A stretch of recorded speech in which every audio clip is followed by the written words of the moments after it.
America के धार्मिक स्वतंत्रता आयोग की उस रिपोर्ट की जिसको लेकर सेलेक्टिव नैरेटिव और एजेंडा चलाने के आरोप लग रहे हैं।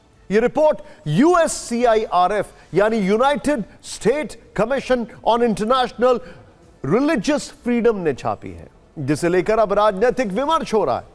इस रिपोर्ट के जरिए यूएससीआईआरएफ ने अपनी सरकार से सिफारिश की है कि संस्था के अधिकारियों ने आरएसएस पर प्रतिबंध लगाए जाने की मांग की है और अमेरिका सरकार से आरएसएस के नेताओं को राजनयिक सम्मान न देने और उनके साथ उच्च स्तरीय बैठकें नहीं करने का आग्रह किया। इस संस्था के अध्यक्ष आसिफ महमूद ने कहा है कि आरएसएस एक ऐसा व्यापक संगठन है जिसके कुछ सहयोगी संगठनों पर धार्मिक अल्पसंख्यकों के खिलाफ हमलों में शामिल होने के आरोप लगे। आपको बता दें कि आसिफ महमूद पाकिस्तानी मूल के हैं और वो पहले भी भारत में अल्पसंख्यकों पर अत्याचार के आरोप लगाते रहे। हालांकि भारत यूएससीआईआरएफ की रिपोर्ट को लेकर पहले भी कड़ा रुख अपना चुका है। इसी साल मार्च में इस संस्था की सालाना रिपोर्ट आई थी, जिस पर भारतीय विदेश मंत्रालय ने बयान दिया था कि यह संस्था कई वर्षों से भारत की एक खराब और सेलेक्टिव तस्वीर पेश करता रहा है और उसके संदिग्ध स्रोतों तथा सेलेक्टिव नैरेटिव का सहारा लिया जाता है। विदेश मंत्रालय के प्रवक्ता रणधीर जायसवाल ने यूएससीआईआरएफ की 2026 की रिपोर्ट को सिरे से खारिज कर दिया था। वैसे यूएससीआईआरएफ पर सेलेक्टिव नैरेटिव बनाने के आरोप सिर्फ भारत की तरफ से नहीं लगे।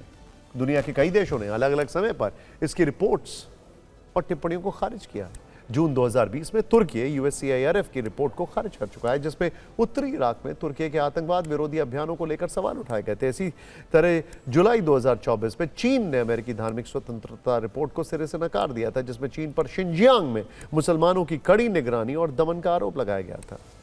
अभी संस्था आरएसएस पर बैन की मांग वाली रिपोर्ट लेकर फिर से सामने आ गई है। इस रिपोर्ट की टाइमिंग को लेकर भी सवाल उठ रहे हैं, क्योंकि यह रिपोर्ट मोहन भागवत के अमेरिकी दौरे से ठीक पहले आई है। आरएसएस प्रमुख मोहन भागवत 25 अगस्त से अमेरिका, कनाडा और ब्रिटेन के दौरे पर जाने वाले हैं। इस दौरान वो 29 अगस्त को न्यूयॉर्क में American Hindus for engagement and dialogue के कार्यक्रम में शामिल होंगे। इसीलिए सवाल उठ रहे हैं कि आरएसएस प्रमुख के अंतर्राष्ट्रीय मंचों पर पहुंचने से पहले क्या एक खास नैरेटिव तैयार करने की कोशिश हो रही है। वैसे यूएससीआईआरएफ इस रिपोर्ट को लेकर अब भारत में भी सियासी फाइट शुरू हो गई है।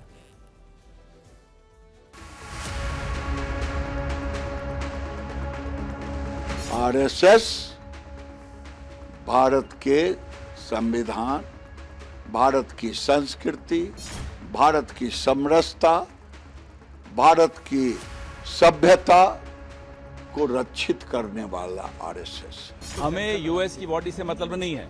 सरदार पटेल ने यहाँ बैन लगाया था आरएसएस में। यूएस की बॉडी तो बहुत बाद की बात है, वो नहीं भुगतते हैं जो हम भुगतते हैं। तो वो कौन होते हैं बोलने वाले? हमें मालूम है यहाँ क्या होता है, आरएसएस कैसे जहर फैलाती है, हमें मालूम है समाज में कैसे इन्होंने बंटवारा किया। क्या इन्होंने कभी एक शब्द कहा था जब बांग्लादेश के अंदर हिंदुओं का दमन हुआ, उनके मंदिर तोड़े गए, उनको घर से निकाल कर मारा गया? उनके बारे में एक शब्द नहीं कहेंगे। और राष्ट्रीय स्वयंसेवक संघ उसके बारे में इस तरह की भोंडी टिप्पणी करना, मैं समझता हूं यह स्पष्ट हो जाता है वो निराधार है। फिक्र के लेंस से देखें तो अमेरिका के अंतर्राष्ट्रीय धार्मिक स्वतंत्रता आयोग यानी यूएससीआईआरएफ पर एजेंडा चलाने और पक्षपातपूर्ण रवैये के आरोप कोई नए नहीं है।